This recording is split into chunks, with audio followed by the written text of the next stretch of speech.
Hello everybody, welcome to my channel Mind booster.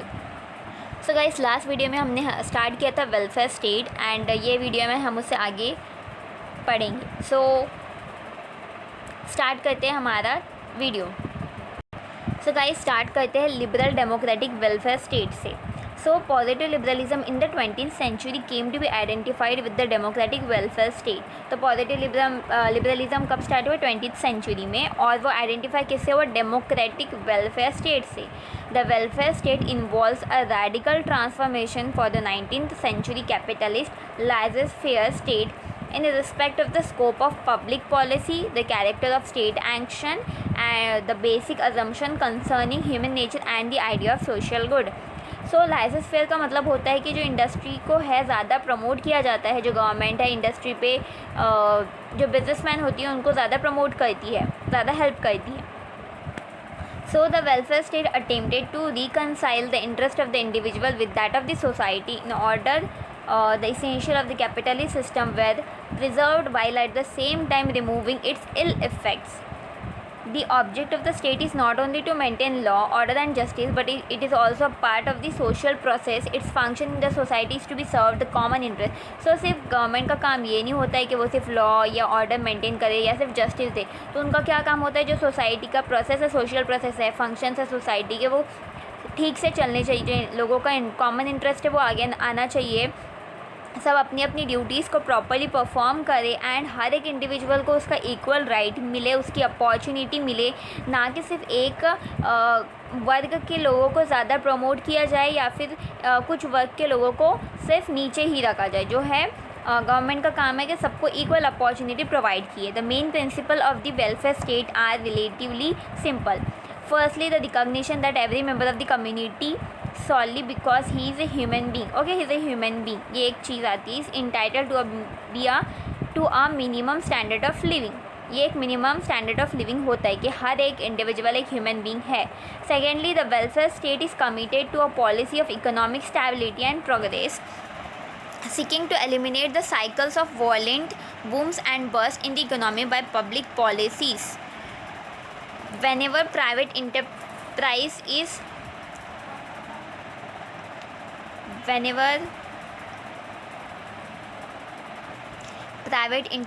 unable to prevent by itself the threat of economic instability or decline। Then third one is welfare state is committed to full employment as one of the top priorities of public policy। तो जो employment होती है वो एक top priority होती है।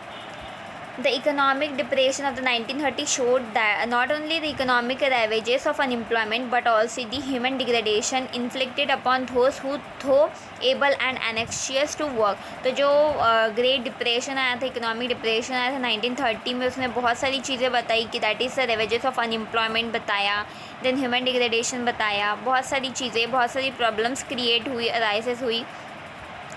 Then adherents of the welfare state believe that free enterprise can be preserved and strengthened by full employment policies without going to the extreme of nationalization। Okay। Then इसके अंदर आता है welfare state is a positive state. क्या welfare state positive state है? The underlying assumption behind the welfare state is that the state is not a necessary evil but is desirable institution capable of promoting positive good। तो ये जो welfare state है ये कोई evil नहीं है, ये सिर्फ क्या करता है? प्रमोट करता है गुड, पॉजिटिव गुड को। Whereas the laissez-faire liberalism contended that the government can advance the common interest by leaving the individual alone and through the free and unrestricted play of natural forces। The exponent of welfare state argued that the state could best promote the general welfare by a positive exercise of its power. तो जैसे कि मैंने आपको बताया, laser-fair मतलब होता है कि जो इंडस्ट्रीज होती है उसे ज़्यादा प्रमोट किया जाता है, बस यही बताया है इसमें।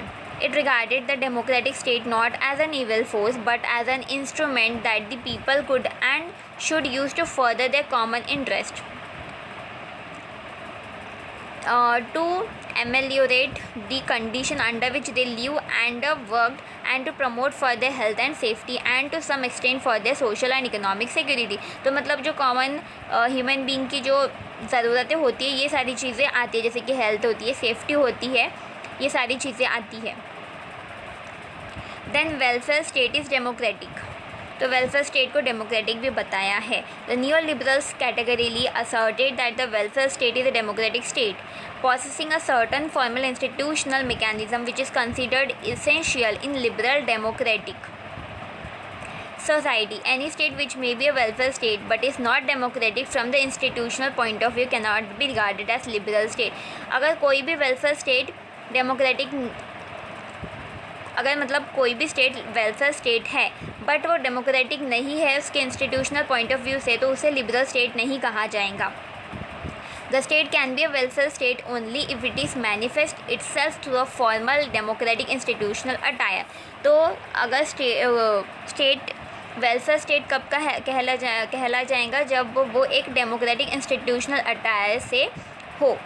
A state which merely undertakes the task of welfare, such as guaranteeing a minimum income, elimination of insecurity of entire individual and the family crisis by supplying social contingencies, and which also tries to provide a certain range of services to all, but does not provide a democratic institutional framework and political added civil liberties will not be considered a welfare state.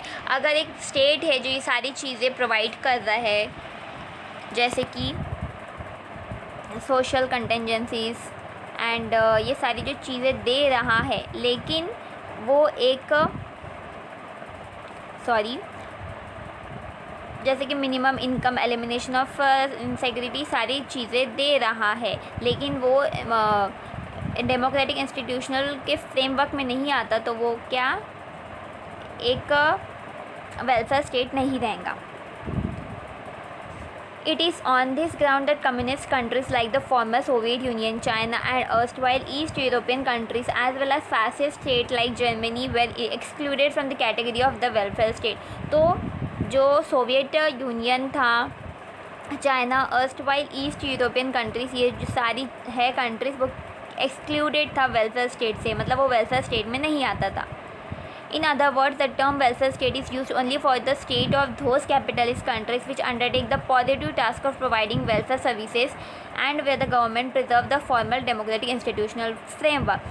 तो मतलब एक जो positive task समझ के सारी चीज़ें करता है ह्यूमन बींग के लिए, इंडिविजुअल के लिए, तो वो आएगा वेलफेयर स्टेट के अंदर। Then welfare state believes in a mixed economy. A welfare state operates within the framework of the market economy, that is the capitalist mode of production. तो वेलफेयर स्टेट किस पे ऑपरेट करता है? Market economy के framework के ऊपर, that is capitalist mode of production के ऊपर। However unlike the larger sphere capitalist economy, the welfare state believes that unrestricted operation of the market has proved dangerous for the individual. तो जो unrestricted market है, मतलब market को, जैसे अगर वो मार्केट खुला नहीं है, अगर वो मार्केट खुला है, अनरिस्ट्रिक्टेड, कोई रिस्ट्रिक्शन नहीं है, तो वो इंडिविजुअल के लिए डेंजरस हो सकता है, because it led to poverty, ignorance, illiteracy, etc. as well as for the economy, because it led to booms, depressions, crisis, leading to waste and inefficiency. The welfare state does not want to eliminate the market-based economy but to streamline it in a manner where it could realize the productive potentialities by preventing crisis. तो मतलब welfare state का काम ये नहीं है कि वो market based economy को एलिमिनेट ही कर दे, सिर्फ उसका है कि कुछ हम स्ट्रीमलाइन करें उसको, कुछ हम प्रिवेंटिव मेजर्स करें ताकि हम वो क्राइसिस से बच सके। The welfare state believes that poverty, dependencies and economic insecurity are not the consequence of nature and incompetence on the part of the poor but result from changeable institution of society.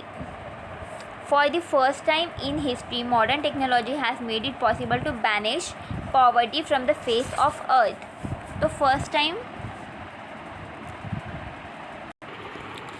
क्या हुआ है? First time कि जो modern technology है उसने क्या किया? Possible किया। बैनिश मतलब होता है गेट रिड ऑफ समथिंग, कि हम पॉवर्टी से बचें from the face of earth. The economic and other insecurities are caused by social forces and could be avoided by purposeful social action. जैसे कि inadequate compensation, disabilities, ये सारी चीज़ें आती है, unemployment etc. Okay. Then welfare state is a permanent institution of society and a neutral agency. The welfare state positive liberalism maintain is an eternal and permanent institution of society. ये क्या है, eternal है and permanent institution है society का. The state is also a neutral instrument of power which can be used by any purpose. The state is an arbiter seeking the good of any society impartially. The ability of the state to provide quantity, quality and the type of welfare depend upon the group who yield the state power. तो state का काम क्या होता है, quantity, quality, particular provide करना. The personnel of the government could be changed by the will of the people through universal suffrage. The state does not belong to a particular class. और state कोई particular class से belong नहीं करता. It tries to intervene in the economy positively and reshape it in such a manner that a minimum of social living is created for all the citizens irrespective of the status and class.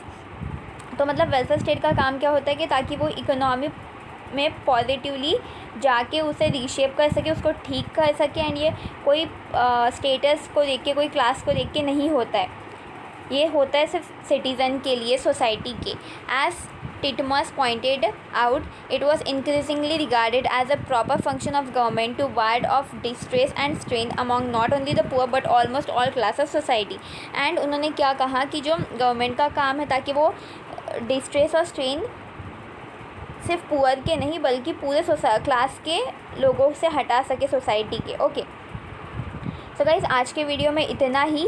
And हमारे ये second topic complete हो गया है. Next video में हम इसके आगे का टॉपिक देखेंगे. So guys thank you so much for watching the video. And if you like the video then please subscribe my channel and we will see in the next video. Thank you.